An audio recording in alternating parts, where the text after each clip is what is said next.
कैसे हैं दगड़िए? बढ़िया। उम्मीद करता हूँ सब बढ़िया होंगे। कल जनेऊ पुन्यो है, रक्षा पुन्यो है और रक्षाबंधन भाई बहन का त्यौहार कहते हैं, लेकिन मैं पर्वतीय क्षेत्र का रहने वाला हूँ और ध्रुव क्षेत्रवादी हूँ, तभी तो राज्य आंदोलन में बढ़ चढ़ कर हिस्सेदारी की थी मैंने। रक्षाबंधन और बहुत सारे त्यौहार हमारे नहीं थे, स्थापित हो रहे हैं। संस्कृतियाँ बदलती रहती हैं, चलायमान होती हैं। कुछ अच्छी चीज़ों को अच्छी व्यवस्थाओं को लोग स्वीकारते हैं, कुछ खराब भी स्वीकारते हैं, जैसे होली में शराब का स्वीकारा जाना, और कुछ चीज़ें छूटती हैं। लेकिन हम जो कुमाऊं के रहने वाले लोग हैं, हमारा जो मूल त्यौहार है और जो मूल उत्सव है वो है जनेऊ पुन्यो।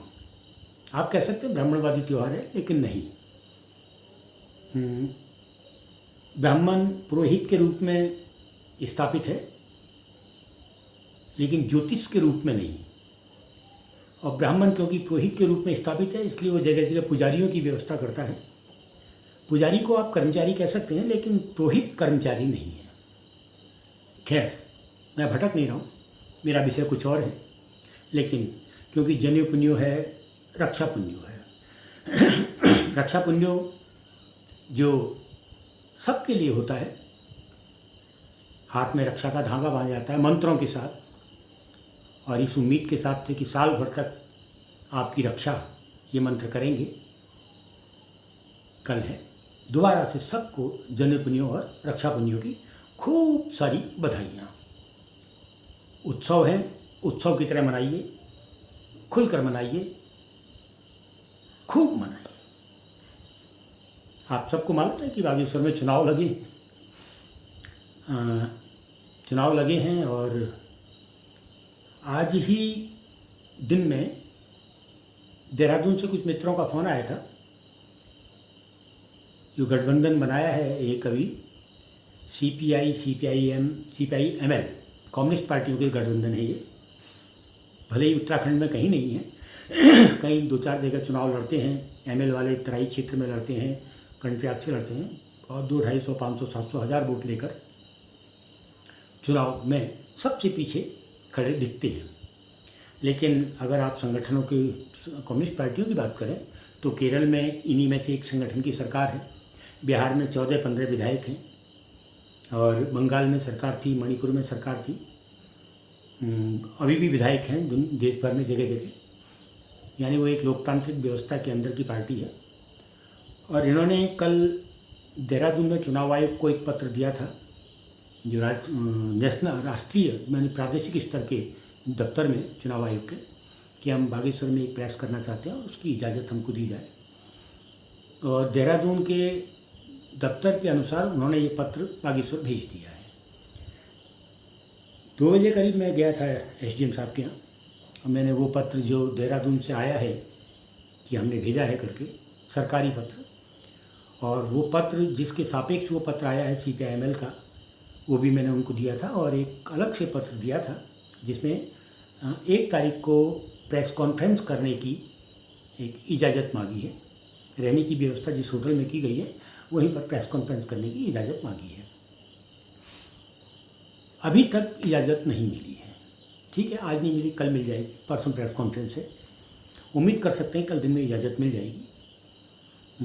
उम्मीद करनी चाहिए, क्योंकि आचार संहिता या 144 आपकी स्वतंत्रता को नहीं रोकती, अभिव्यक्ति की स्वतंत्रता को नहीं रोकती, और अभिव्यक्ति की स्वतंत्रता ही प्रेस का सबसे बड़ा माध्यम प्रेस कॉन्फ्रेंस है।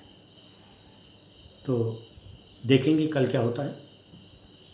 उम्मीद है कि प्रेस कॉन्फ्रेंस की इजाज़त मिलेगी, और हमें इजाज़त नहीं मिली तो धरना करने के लिए विवश प्रशासन नहीं करेगा, ये एक उम्मीद के गर्भ में है।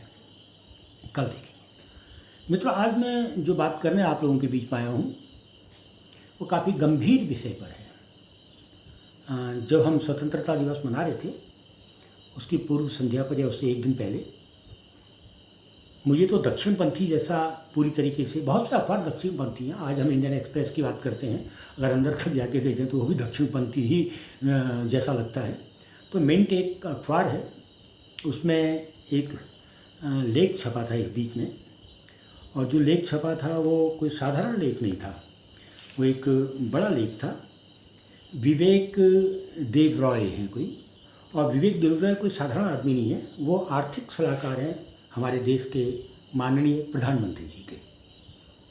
उनका लेख था, और वो लेख सीधे सीधे कहता है कि भारत के संविधान में इतने अधिक संशोधन हो गए हैं कि अब उसको बदलने का समय आ गया है। वैसे अगर हम आज़ादी के बाद से अब तक के अतीत को देखें, दोहराएं, तो एक चीज़ तो साफ है कि भारत में आरएसएस ही है जो संविधान को बदलने की बात पहले दिन से करता आया है और अभी भी करता है। लेकिन मिंट जैसे अखबार में, और एक व्यक्ति जो प्रधानमंत्री के आर्थिक सलाहकार हैं, अगर वो एक लेख लिखते हैं और उसको बहुत बड़ी बड़ी छोटी छोटी हेडिंग बना के बहुत सजोकर मिंट जैसा अखबार छापता है, तो इस पर चर्चा होनी चाहिए। वैसे कई राष्ट्रीय अखबारों में या राष्ट्रीय चैनलों में, जिसको आप दरबारी चैनल या गोदी चैनल कहते हैं, ऐसी कोई चर्चा नहीं थी। बड़े अखबारों में भी ऐसी कोई चर्चा नहीं थी। रवीश कुमार ने इस पर थोड़ा चर्चा किया था, और कहीं तो मैंने नहीं सुनी, शायद हो। संविधान को लेकर मैं सबसे पहले 1973 में सुप्रीम कोर्ट का जिक्र कर दूं कि सुप्रीम कोर्ट ने 1973 में कहा है कि संविधान का बेसिक ढांचा नहीं बदला जा सकता है। संविधान का बेसिक ढांचा नहीं बदला जा सकता है। अब सुप्रीम कोर्ट ने कहा है तो chief justice of supreme court ने 1973 में कहा होगा। लेकिन अभी हाल में ही राज्यसभा में एक सदस्य हैं, सांसद कहते हैं जिनको, और वो रंजन गोगोई साहब, जो सुप्रीम कोर्ट के चीफ जस्टिस रहे हैं, उन्होंने एक बयान राज्यसभा में कुछ बोला है जिसको सबने सुनना चाहिए। अब क्योंकि मिंट में छपा लेख और रंजन गोगोई साहब का राज्यसभा में कहा हुआ वक्तव्य कि दो जिक्र मैं कर रहा हूँ, तो कहीं ना कहीं मेल खाते होंगे, तभी मैं जिक्र कर रहा हूँ। इधर आप अगर देखेंगे सोशल मीडिया में भी आजकल, चाहे वो संविधान के बारे में नहीं जानते, वो बहुत कुछ उनकी जानकारी नहीं है, लेकिन वो भी संविधान को बदलने की बात कह देते हैं। और जो लोग संविधान के बारे में नहीं जानते, वो अक्सर कह देते हैं कि संविधान को बदलना चाहिए और बहुत हो गया। शायद उनके लिए कानून और संविधान में फ़र्क ना हो। खैर मित्रों, संविधान को कोई क्यों बदलना चाहता है? भारत का संविधान जो बना है वो स्वतंत्रता संग्राम, और स्वतंत्रता संग्राम 1-2 साल नहीं चला है, 100 साल। अगर हम कहें 1857 का गदर से लेकर 1947 भारत छोड़ो,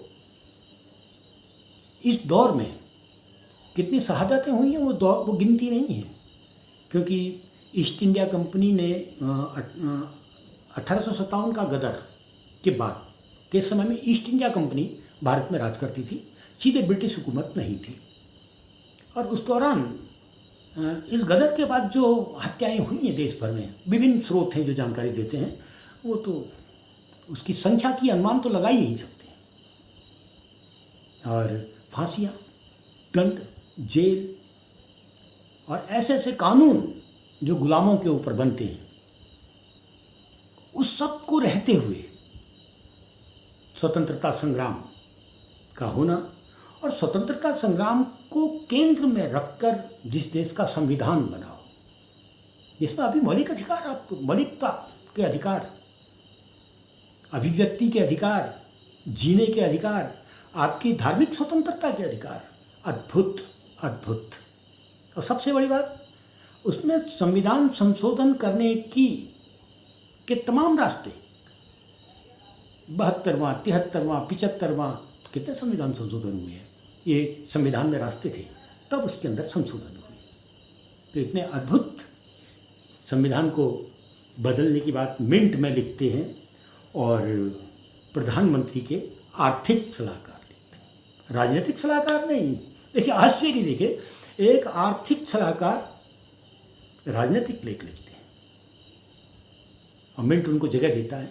खैर कोई बात नहीं, ये चलता है। देश में अभिव्यक्ति की स्वतंत्रता होने को तो संविधान को जिस तरीके से लिखा उसमें तो मुकदमा हो जाना चाहिए था कि अच्छा आप संविधान को बदलने की बात करते हैं। खैर मित्रों, इधर थोड़ी सी घटनाओं की ओर मैं आपको ले जाता हूँ। जो लोग ये संविधान को बदलने की बात उस दौर में कर रहे हैं और उसी दौर में सरकारों की ओर से भी कुछ संविधान में छेड़छाड़ की जा रही है। आपको मालूम है इस देश में एक किसान बिल आया था, 750 लोग शहीद हुए हैं उस बिल के विरोध में आंदोलन करते हुए। उस बिल में एक बड़ा जोरदार लाइन थी, चौंकाने वाली, डराने वाली लाइन थी कि अगर आपको कोई आपत्ति है, यानी कंपनियां जब आपकी ज़मीन पर अतिक्रमण करेंगी, हस्तक्षेप करेंगी, आपको कोई आपत्ति है तो आप सिर्फ और सिर्फ एसडीएम के दफ्तर में जाके अपील कर सकते हैं और एसडीएम साहब का फैसला अंतिम होगा। ये उसमें व्यवस्था थी। बाद में इन्होंने कहा हम बहुत कुछ बदल सकते हैं, लेकिन बिल वापस लेना पड़ा क्योंकि देश के अंदर संविधान का सम्मान था। उस संविधान का सम्मान था जिसको बदलने की बात मिंट जैसे अखबार में विवेक देवराय करते हैं। दूसरा मैं भी आपको ले आता हूँ, सुप्रीम कोर्ट ने कुछ फैसले अभी इस बीच में किए थे। एक दिल्ली सर्विस को लेकर एक फैसला किया था और उसके तुरंत बाद एक फैसला और किया था कि साहब जो आप चुनाव आयुक्त की नियुक्ति करेंगे उसमें 3 लोग होंगे। एक सरकार के प्रधानमंत्री होंगे सरकार के रूप में, विपक्ष की सबसे बड़ी पार्टी जो विपक्ष में होगी उसका नेता होगा, उसकी ओर से एक आदमी नामित होगा, और सबसे बढ़िया सुप्रीम कोर्ट के चीफ जस्टिस भी उसमें होंगे। ये फैसला आया था। और जब अभी शीतकालीन ये सत्र अभी जो गुजरा है, मानसून सत्र, जिसमें मणिपुर को लेकर अविश्वास प्रस्ताव भी आया था। अभी अविश्वास प्रस्ताव पर सुनवाई नहीं हुई थी, लेकिन बहुत सारे बिल इन्होंने इसलिए पास करा लिए क्योंकि इनका बहुमत था, लोकसभा में भी और राज्यसभा में भी। और उन बिलों में आप देखेंगे कि चौंकाने वाले क्या थे। एक दिल्ली सर्विस बिल आया है कि जो सुप्रीम कोर्ट ने दिल्ली को लेकर फैसला किया था उसको सिरे से खारिज करने वाला बिल आया और आपने पूरा अधिकार राज्यपाल को दे दिया। यानी सरकार को वहाँ चुनी हुई सरकार नहीं चलाएगी, सरकार को राज्यपाल चलाएंगे। सरकार के महत्वपूर्ण कार्यों को राज्यपाल करेंगे, चुनी हुई सरकार नहीं करेगी। जैसे कश्मीर में आपने देखा 370 हटा दिया आपने, ठीक है, और तब से अभी सुप्रीम कोर्ट ने पूछा भी है इस बीच में कब करवा रहे हैं चुनाव आप, वहाँ उपराज्यपाल चला रहे हैं सरकार को। और ऐसे मैं ये जानबूझ के जिक्र कर रहा हूँ, उपराज्यपाल दिल्ली में भी और कश्मीर में भी, मतलब कश्मीर पूर्ण राज्य है, उपराज्यपाल सरकार चला रहे हैं, दिल्ली केंद्र शासित है, उपराज्यपाल सरकार चला रहे हैं। उसके अलावा आपने बिल संशोधन किया, सुप्रीम कोर्ट के फैसले के खिलाफ संशोधन किया कि नहीं उसकी नियुक्ति के लिए, आपका चुनाव आयुक्त की नियुक्ति के लिए एक तो प्रधानमंत्री होंगे, एक प्रधानमंत्री द्वारा गठित मंत्रिमंडल का मंत्री होंगे, और एक आप चाहें तो विपक्ष का नेता ले लीजिए या सबसे बड़े दल का नेता ले लीजिए। 3 लोग हो गए, 3 में से 2 जिस तरफ होंगे उसका बहुमत हो जाएगा। अब सीधी सी बात है, देश का मतलब एक पान के खोमचे में खड़ा आदमी, सड़क में बीड़ी सूत रहा आदमी या गिलास में भरकर पैक पी रहा आदमी भी आसानी से कह सकता है नहीं साहब इसमें तो बेईमानी है, क्योंकि 2 लोग एक तरफ होंगे, एक आदमी एक तरफ होगा तो 2 जीत गए, 1 हार गया। लोकतंत्र तो यही कहता है। दूसरा, अभी एक चीज़ और थी, आपने देखा होगा कि ईडी चीफ के कार्यकाल को बढ़ाने को लेकर मामला सुप्रीम कोर्ट में गया था और सुप्रीम कोर्ट ने सवाल पूछे थे, एक ही आदमी क्यों, क्या आप इतने बड़े, मतलब अब हमारी आबादी 150 के आसपास जाने वाली है करोड़ में, इतने में सिर्फ एक ही आदमी आपके पास है, इतना बड़ा आईएएस का जो तामझाम आपके पास है उसमें एक ही आदमी है।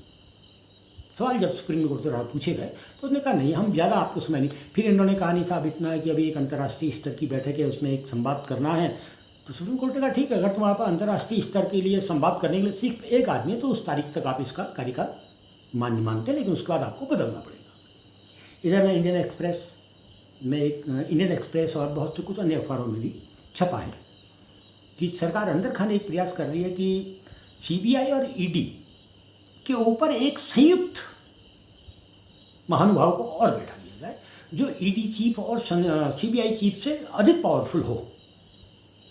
अब सुनने में आ रहा है कि वहाँ उन्हीं ईडी चीफ मिश्रा साहब को बैठाने की तैयारी चल रही है। अभी रवीश ने भी इस पर एक लंबा वार्ता की थी आप सबके बीच में, जिनके कार्यकाल को लेकर सुप्रीम कोर्ट चिंतित है। क्या कर रहे हैं आप डेमोक्रेसी में, क्या कर रहे हैं मित्रों? इसके अलावा आप देख रहे होंगे आजकल नागरिक संहिता की बात बहुत चल रही है। हम यूनिवर्सिटी मांग रहे हैं, हम कॉलेज मांग रहे हैं, हम हॉस्पिटल मांग रहे हैं। हम कह रहे हैं अगर आप राष्ट्रवाद की बात करते हैं, राष्ट्रीयता की बात करते हैं, तो राष्ट्रीयकरण की भी बात कीजिए ना। आप शिक्षा का राष्ट्रीयकरण कीजिए, आप चिकित्सा का राष्ट्रीयकरण कीजिए, आप बेरोजगारी का राष्ट्रीयकरण कीजिए। लेकिन नहीं, आपके समान नागरिक संहिता के लिए आप बहुत चिंतित हैं। आपने एक कानून बनाया तो था, आसाम में प्रयोग भी किया था, रजिस्टर, भारत का रजिस्टर।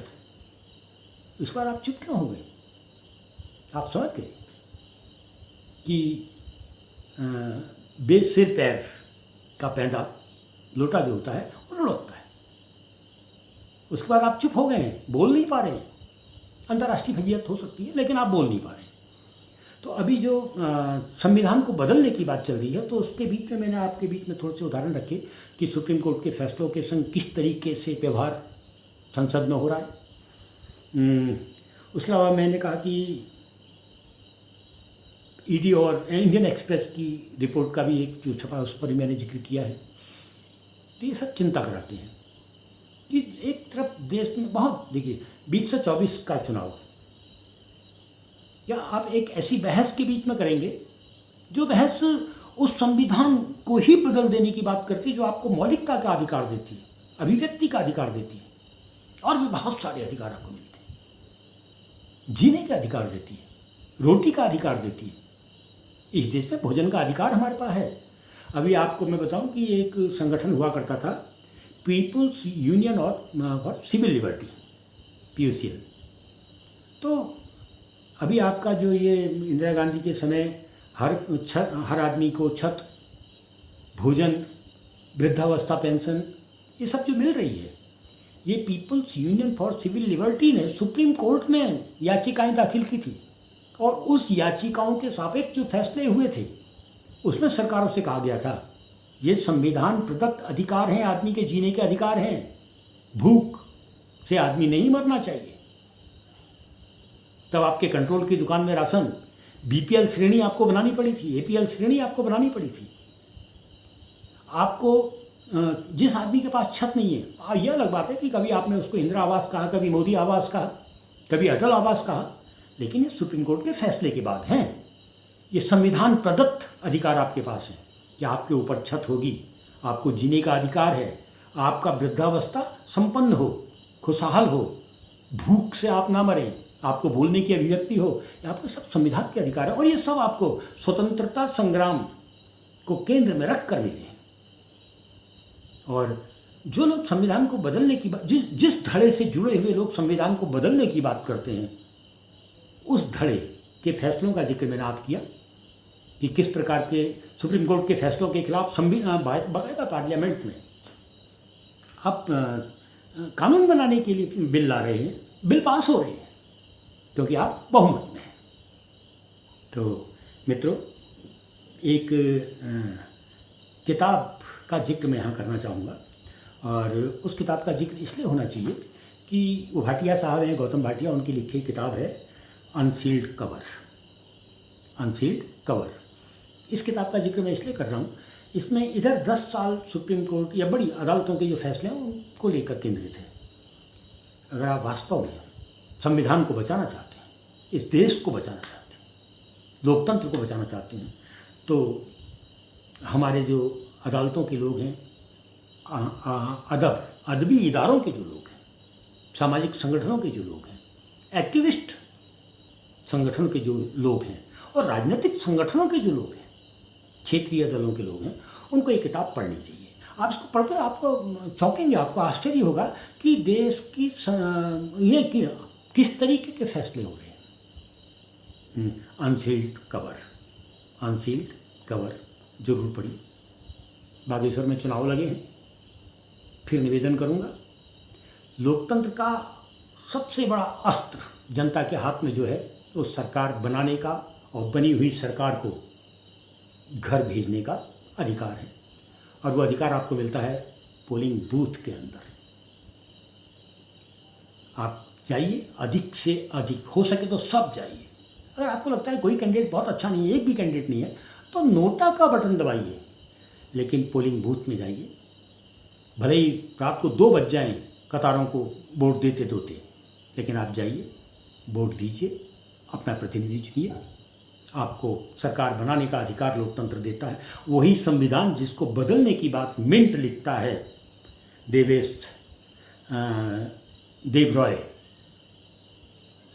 देवरॉय के लिखे लेख को प्रकाशित करता है स्वतंत्रता दिवस से कुछ समय पहले। उसको जवाब दीजिए, क्योंकि संविधान को बचाने के लिए संविधान का जो सबसे बड़ा अधिकार आपके पास है वोट देना, उसका इस्तेमाल कीजिए और उसी को वोट दीजिए जिसको वोट देना आप चाहते हैं। मैं लाख बार कहूँ मेरे प्रत्याशी को दीजिए, दूसरा कहे उसको दीजिए, लेकिन उसी को दीजिए जिसको आप देना चाहते हैं।